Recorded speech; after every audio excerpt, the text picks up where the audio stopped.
canine, German Shepherd, gave birth to 4 puppies. The vet screamed in shock when she saw what they were. No one expected this. When Bella, a retired canine German Shepherd, was brought into the small-town veterinary clinic for a routine checkup during her pregnancy, the staff assumed everything would go smoothly. She had served with pride, saved lives, and now was finally about to become a mother. A peaceful new chapter for a dog who had seen too much war. But the moment the first puppy was delivered, the veterinarian froze. By the time the 4th arrived, she screamed. What she saw defied every medical explanation and revealed a secret hidden since Bella's last deployment. Before we begin, make sure to subscribe to the channel, like this video, and turn on notifications. It helps us bring more true and heartwarming animal stories like this straight to you. What happens next will leave you breathless. This isn't just a story about a dog and her puppies. It's about mystery, science, and a bond that challenges everything we thought we knew about nature and loyalty. Are you ready for the truth? Let's begin. The rain had just started to fall over the quiet town of Willow Creek when Officer Marlene Rivers pulled her pickup truck into the gravel driveway of the local vet clinic. In the back seat, nestled in an old military blanket, lay Bella, her loyal canine partner for 6 years, now retired, now very pregnant. Marlene opened the door slowly. "Easy, girl. You've been through worse than this." Bella let out a soft grunt, her belly heavy with life, her eyes calm but tired. She had always been the stoic type, disciplined, alert, and brave beyond belief. In their time together, they had patrolled riots, searched through the rubble of a collapsed school, and even taken down a wanted fugitive in a back alley. But today, Bella was no warrior. She was a mother-to-be. Marlene carried her inside gently, nodding at the receptionist, who looked up from her desk and smiled warmly. "She's ready?" the woman asked. "As ready as she'll ever be," Marlene replied, brushing the rain off her coat. The vet, Dr. Heather Calloway, came out moments later, pulling on her gloves. She was in her early 40s, sharp and unshakable, with years of experience under her belt. She had seen dozens of litters, purebreds, mixed, surprise twins, even a breech birth or two. But nothing could have prepared her for this. "She's stable," Heather said after a quick initial check.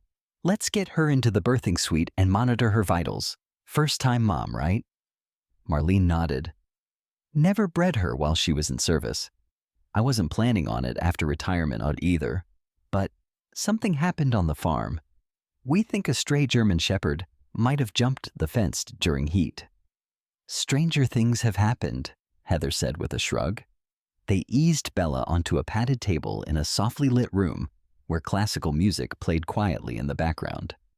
The storm picked up outside, wind whistling against the windows. The contraction began around 7 p.m. Bella didn't cry. She didn't panic. She breathed deeply and evenly, the way she had been trained to control herself in tense environments. Heather stood by, monitoring her while Marlene stayed close, whispering soft encouragements and rubbing her ear gently. By 8:05 p.m., the first puppy was on its way. Heather leaned in, gloves ready, expecting a typical birth. But the moment the pup emerged, she froze. It was large, unusually large for a newborn, and its fur was deep black with golden streaks across its spine. Its paws were wider, eyes already cracked open. Something almost human flickered behind them. "Oh, what the?" Heather murmured. Marlene, sensing something was wrong, stepped forward. "What is it? Is the pup okay?" Heather didn't answer right away. She just stared, holding the pup gently in her hands, checking for breath, heartbeat. It was alive, breathing strong. She wrapped it in a towel.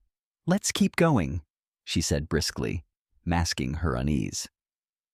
The second puppy came quickly after. This one had strange markings, white-tipped ears and a coat unlike any shepherd she'd ever seen, more like a wolf. Marlene's brow furrowed. That doesn't look right. Heather gave her a look that wasn't reassuring. I've seen mixes, Marlene. This isn't a mix. These aren't accidental. These are different. By the time the fourth puppy came out, sleek, jet black with piercing gray eyes, Heather dropped her instruments and gasped out loud. She backed away from the table, holding the last pup tightly. Okay, what the hell is going on here? Marlene demanded, her voice rising. Heather swallowed. I don't know. These puppies, their bone density, their eyes. I've never seen anything like this. These aren't standard canine genetics. You think it's a mutation? Heather shook her head. I think it's something else. Bella, still lying down, let out a soft growl.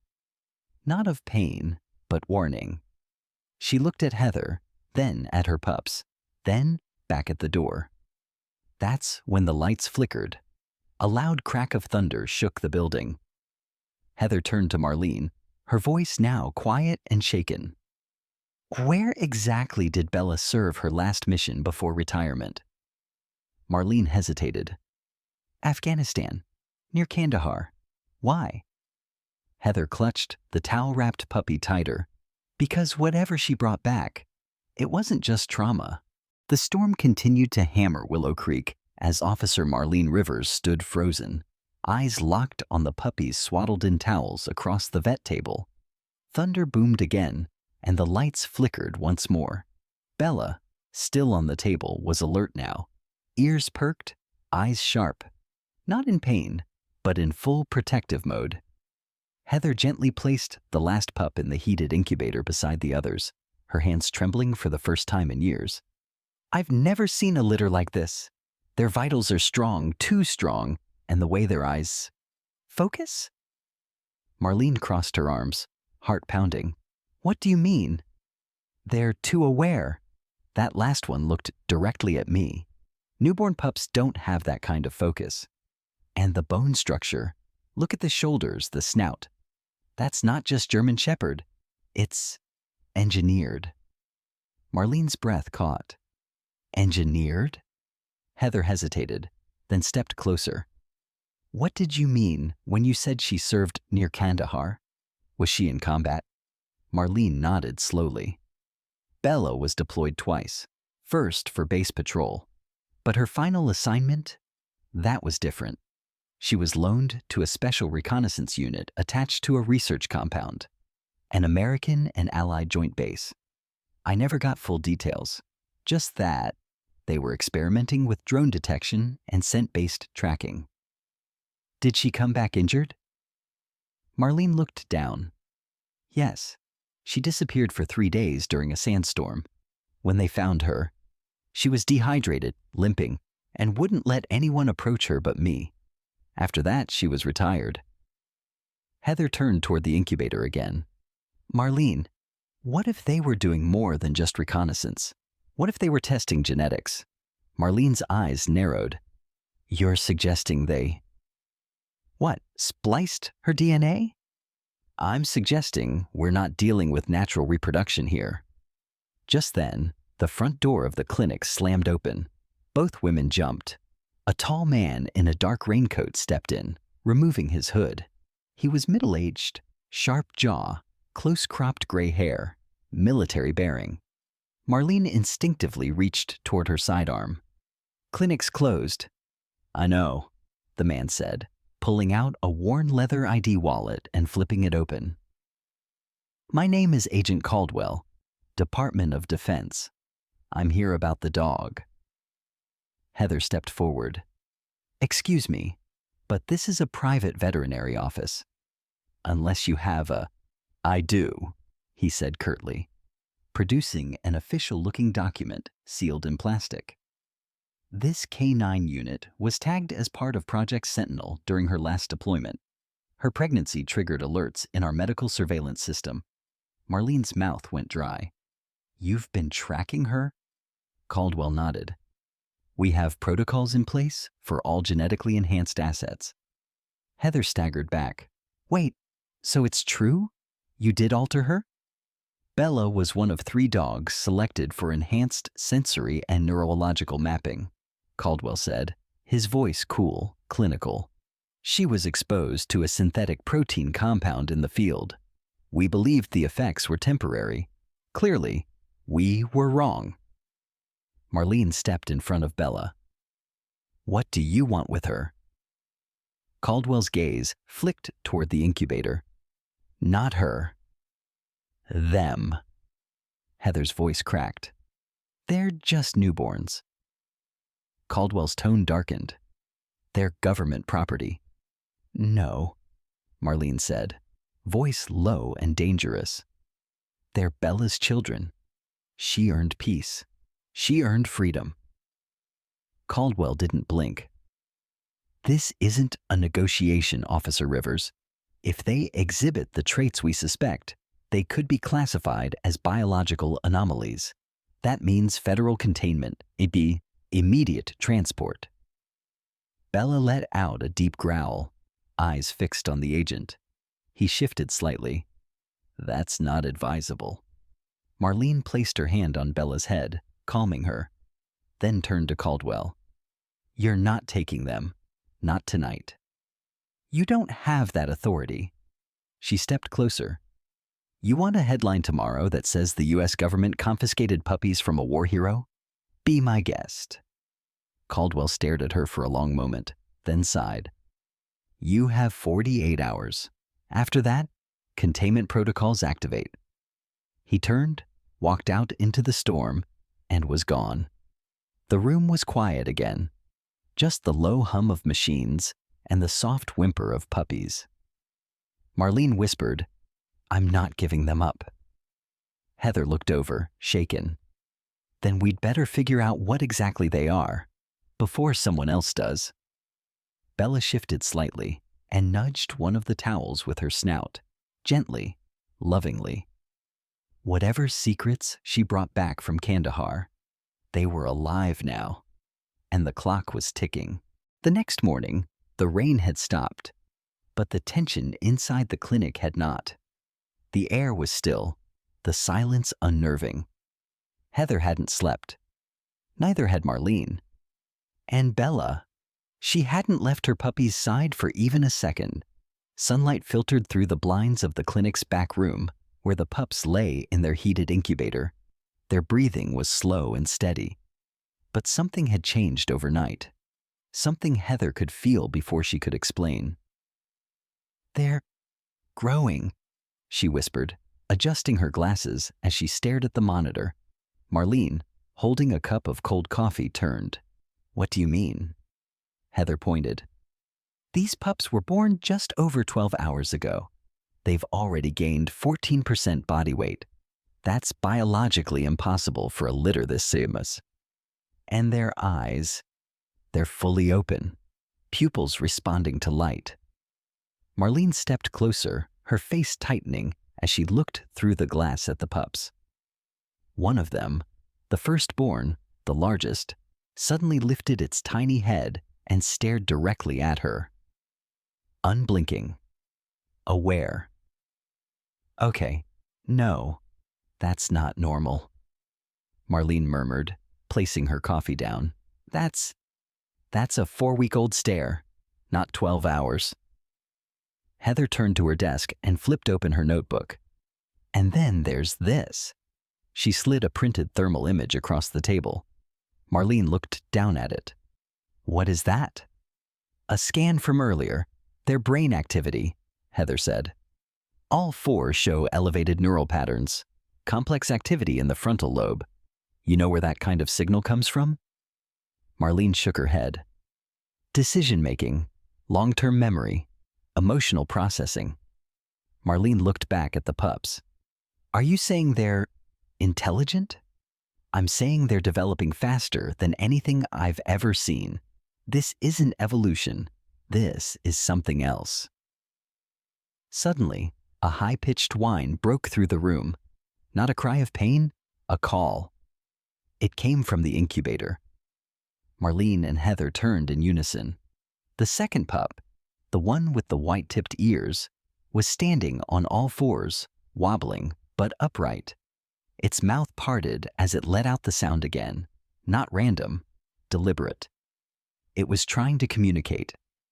Bella immediately got up, paced toward the incubator, and let out a low bark, sharp and precise. The pup sat back down. Heather gasped. "Did you see that?" Marlene nodded, stunned. She gave it a command, and it obeyed. Before they could process more, the clinic's power flickered. Then, the backup generator kicked in with a low hum. Heather grabbed her phone. "That's not a coincidence." Marlene's pulse quickened. "You think Caldwell's watching us?" Heather nodded. "I don't trust for a second that he left us alone. We're probably being monitored." Marlene moved quickly, pulled down the blinds, and switched off every light that wasn't vital. If they're tracking us, they'll be back before the 48-hour mark. Heather swallowed. "Then we have less time than we thought." They sat in silence for a moment as Bella lay back down near the incubator, eyes open, breathing slow, still on alert. Marlene sat beside her on the floor. "You trust me, don't you, girl?" Bella licked her hand once, gently. Then Heather's phone buzzed. An encrypted message from an unknown number. She read it. Her hands went cold. Marlene noticed. "What is it?" Heather handed her the phone. "We know what the puppies are. You have one chance to protect them. Move now. Use the tunnels behind the clinic. Destroy all records. Trust no one." Marlene stared at the screen. "Tunnels?" Heather nodded slowly. "Old storm drains. My father used to run emergency drills when this building was a bomb shelter during the Cold War. There's a trap door under the storage room." Marlene stood.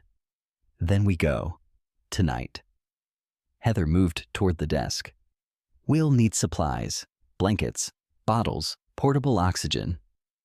Marlene looked back at the incubator. The pups were huddled together, watching her. They weren't ordinary. They weren't just dogs. They were something new. And the world wasn't ready for them. As the sun set behind the hills of Willow Creek, the clinic prepared to disappear. Because once the government came back, they wouldn't be asking questions. They'd be taking what they wanted, no matter who got in the way. The clinic was dark. Too dark. Every hallway bulb had been unscrewed. Every window sealed. The only light came from the faint orange glow of Heather's emergency lantern sitting on the supply counter. The silence was thick. The kind that made every creak of the floor feel like a scream. Marlene packed quietly. Food, blankets, a syringe kit, thermal bottles of formula, a folder of printed scans, and thermal images. Heather was kneeling beside the storage room floor, wrenching open the rusted metal hatch that hadn't been moved in over 3 decades. It groaned open with a reluctant clang. A draft of cold air drifted up from below, smelling faintly of mildew and thyme. "This leads into the old tunnels?" Marlene asked. Heather nodded. "Storm tunnels from the 1950s. They stretch below the town and open out by the riverbed." Bella stood nearby, pacing in small circles, her head lowered, nose twitching. She knew something was wrong. Not just danger, but pursuit. Her instincts were back in full canine mode. Heather looked up. "How's the litter?" Marlene turned to the small carrier they had converted into a mobile nest. The 4 pups were inside, calm, almost too calm. Their breathing was synchronized, eyes wide, alert to every movement around them. "They're watching us," Marlene whispered. "Not reacting. Watching." Heather nodded. "They're learning." With one last tug, the hatch was fully open. A metal ladder descended into blackness. Marlene looked at the hole. Once we're in, no turning back. Heather took a deep breath. "We go now, or we don't go at all." They lowered the pups first, carefully secured in the carrier. Bella followed instantly, descending the ladder with grace, her instincts taking over. Marlene and Heather came last, sealing the hatch behind them. The air underground was damp and cold. The tunnels were wider than Marlene expected, made of reinforced concrete, lined with rusted brackets and peeling paint. The walls echoed with every footstep. "Head west," Heather said, leading the way. "Follow the utility marks. There's an old iron gate near the edge of the ravine. We can slip out before daylight." They moved quickly, careful to avoid sudden sounds. Bella took the lead, ears forward, body tense. They had only been walking 20 minutes when Bella stopped dead in her tracks. A low growl rumbled from her throat. Marlene froze. "What is it?" Heather raised the lantern. Far ahead, just beyond the bend in the tunnel, something shimmered in the darkness. A reflection? Then two. Flashlights. Footsteps. Voices. "They're already inside," Heather whispered. Marlene scanned the walls. "Any other exit?" Heather shook her head. "None that I know of." Then Bella did something unexpected. She turned to the pups and barked twice. Short, sharp commands. And one of them, the second-born with the white ears, stood up inside the carrier. "Wait, what is she doing?" Marlene asked. The pup began to emit a strange low-frequency growl. Barely audible, but strong enough that Marlene felt it vibrate in her ribs. Suddenly, Bella darted forward, down a side tunnel neither woman had noticed before, hidden by collapsed wood and broken fencing. "She's leading us," Heather said. "We follow." They rushed behind her, the pups now eerily silent again, the growling pup lying back down as if nothing had happened. Behind them, the voices grew louder. "They're down here, move in!" Gunmetal boots scraped the concrete. The search team was close, but Bella moved like she knew these tunnels by memory. She darted left, then right, past a rusted valve room and through a half-collapsed wall. The group finally emerged into an abandoned maintenance shaft, lit by a crack in the ceiling, moonlight pouring in through a rusted grate. Heather gasped. "This is it." A rusted ladder led to the surface. Marlene climbed first, hoisting the carrier above her with one arm, Heather pushing from below. They emerged into the trees, just beyond the ravine. Wind blowing, moonlight clear. The sound of the river rushing nearby. They had made it. For now. Marlene turned to Bella. "How did you know that route?"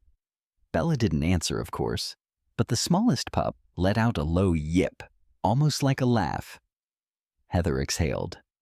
"Whatever they are, they're more than dogs." From behind, in the distant tunnel, a muffled voice echoed. "We've lost them." Marlene turned to the darkness and whispered, "No, you set them free." She turned to Heather.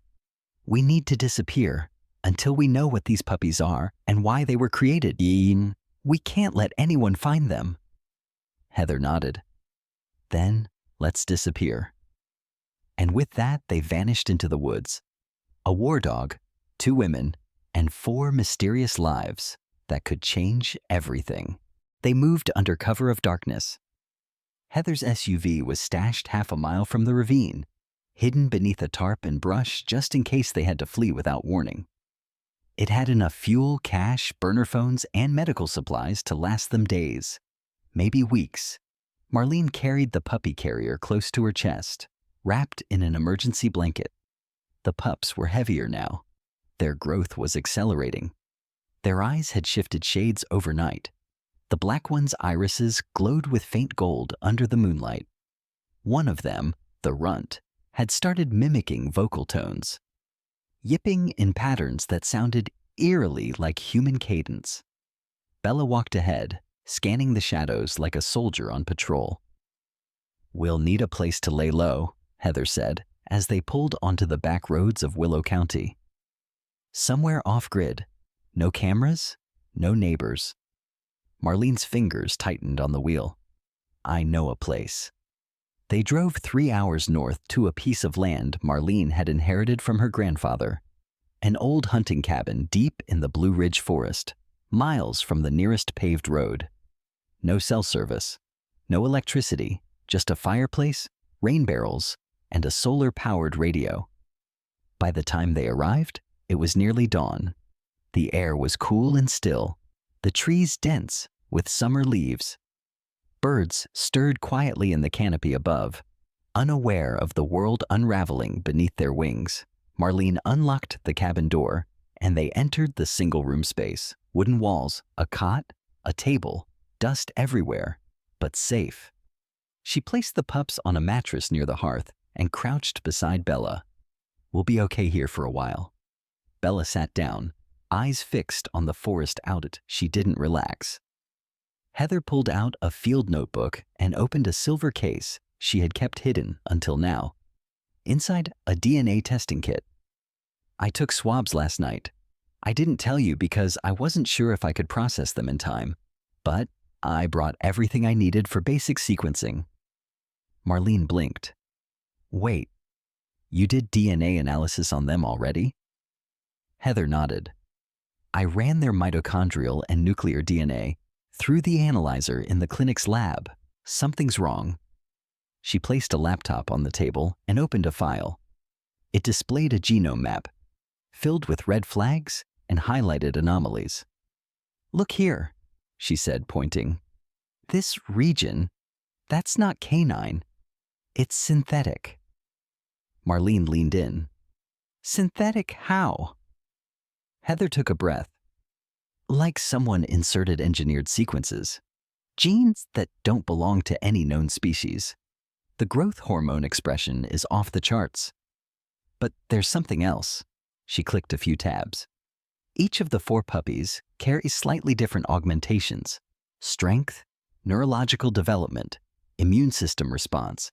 It's like they were prototypes, each one part of a larger experiment." Marlene stared at the screen. "So Bella didn't just come back from war with trauma.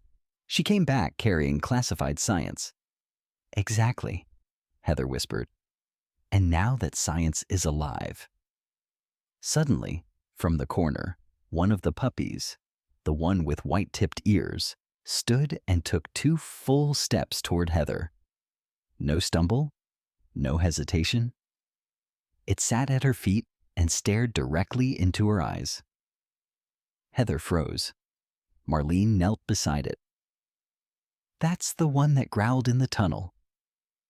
Bella approached slowly, nuzzling the pup with her nose, then looking back at Heather. Not hostile, but urgent. "He wants you to see something," Marlene said. Heather shook her head. "That's not possible." The pup barked once, a sharp, deliberate sound. Then it walked to the table and sat below the laptop. Marlene looked at Heather, stunned. "Are you seriously telling me this puppy just asked for a slideshow?" Heather sat down, hands trembling slightly, and clicked through the genetic data. More anomalies appeared, more signs of design. It was undeniable now. These puppies had been made, crafted, altered in utero, and not by nature. Heather whispered, "This is beyond military. This is generational. This was going to be passed on, born in silence, hidden in plain sight." Marlene looked toward the door. "And if they were made, then whoever made them knows they're missing." Heather closed the laptop. "They'll come back." Outside, the wind picked up. Bella growled softly, moving toward the cabin's only window. She had seen this before. She knew what was coming. And she was ready to fight for her family. The next night, the forest around the cabin fell into a strange, oppressive quiet. Not a single bird sang. No insects buzzed. The air felt heavier, not just with humidity, but with anticipation. Inside the cabin, Marlene paced slowly, her service weapon loaded and holstered. Bella stood by the door, her body rigid, ears twitching at every snap of a twig. She hadn't left the pup's side since dusk, except to do short, tight perimeter loops around the property. The old soldier was in full alert mode. She knew a storm was coming. Heather sat at the table, scribbling notes by lantern light. Her laptop was off now, too risky. She had gone full analog, detailing everything they'd uncovered, from the enhanced genome sequencing to the synchronized behaviors. The pups were sleeping in the far corner, arranged in a perfect diamond shape, their chests rising and falling in unison. "They're communicating," Heather said, barely above a whisper. "Even in sleep. I think it's telepathic." Marlene shook her head. "That sounds like science fiction." Heather pointed at her notes. "So does a 3-day-old puppy walking, barking on command, and recognizing computer interfaces. They're not fiction, they're future." A low, vibrating growl from Bella cut through the room like a blade. She was standing now, back arched, staring at the window. Marlene didn't need to ask. She stepped to the lantern, turned the knob, and killed the light. Darkness filled the cabin. They waited in silence. Then, a click. Soft. Mechanical. Outside, Heather leaned toward the wall and whispered, "Motion sensors." Marlene unholstered her weapon and dropped to one knee. "They're here." From outside came a voice. Male, firm, amplified by a speaker. "You have 30 seconds to come out with the dogs. No one has to get hurt." Marlene's blood ran cold. "They're not calling them puppies. They're calling them assets." Another voice followed. Cold, sharp, familiar. "Officer Rivers, this is Agent Caldwell. We are not here to negotiate. You violated federal containment protocols. You are harboring classified bioengineered property." Heather muttered, "They don't even call them alive, just property." Caldwell's voice again. "We will enter in 60 seconds. Marlene looked to Heather. "What's the plan?" Heather turned to Bella. "You tell me." Bella stared back, eyes glowing faintly in the dark. Then, without warning, she barked twice, sharp and clear. From the corner, the pups woke instantly. All 4 stood. They didn't stumble this time. They moved, together, toward the door. Marlene's heart raced. They understand what's happening. Heather whispered, "They're going to protect us." Another bark from Bella. Longer this time. A command. The pups split. One positioned itself by the front door, another by the fireplace, the third near the window, and the fourth at Marlene's side. Heather's breath hitched. They're forming a defense perimeter. Outside, boots moved in the brush. 10, maybe more. The rhythmic steps of trained men. Caldwell shouted, "This is your final warning." Marlene shouted back, "You take one step inside this cabin, and I swear to God you'll see exactly why you tried to hide them in the first place." No answer. Then came the breach. The front door exploded inward with a flash of light and smoke. A flash bang. Marlene's ears rang, eyes burned, but she didn't move. Before the smoke cleared, the first soldier stepped inside. That's when the pups moved. Not blindly, not violently, precisely. The one near the door launched forward, not to attack, but to knock the man's weapon sideways, disarming him before biting down on his shoulder pad, dragging him backward. The soldier screamed. Another burst through the side window, and the second pup was already midair, leaping from the table, sending him crashing into the ground with a thud. Heather ducked, covering the other 2 pups as the chaos erupted. Bella charged, her bark echoing like thunder, driving back 2 more agents who tried to flank through the back. The third pup snapped the rifle from one man's hands, spun mid-step, and herded him into the corner, barking in rhythm, controlling his movements. The fourth pup stood by Marlene, unmoving but growling low, its body shielding her from any clear shot. Marlene held her gun, aimed and ready, but she didn't need to fire. The pups were enough. More than enough. Outside, someone shouted, "Fall back! Fall back there! They're coordinating!" The invaders retreated, scrambling through the trees. And then, just like that, it was quiet again. Marlene stood slowly, stunned. The cabin was trashed, but intact. Bella limped slightly but was still upright. Heather looked at the pups. They gathered together again, forming that diamond shape, breathing as one. "They didn't attack," Heather whispered. "They defended, controlled, measured." Marlene wiped blood from her lip. "They're not weapons." Heather nodded. "They're guardians." And outside, in the deep shadows of the forest, the world was learning a hard truth. They were no longer chasing lost dogs. They were facing something new. Something that could change everything. Weeks later, deep in a secured sanctuary hidden in the Montana wilderness, Bella rested on a wooden porch as the sun rose behind the mountains. Her eyes were older now, slower, but still sharp. At her feet, the 4 pups, larger now, powerful, beautiful, played quietly in the grass. Not wild, not dangerous, focused, balanced, watching the world with purpose. Marlene stood nearby, watching them with pride and awe. Heather, now officially off the grid, documented every day, not as a scientist, but as a witness to the impossible.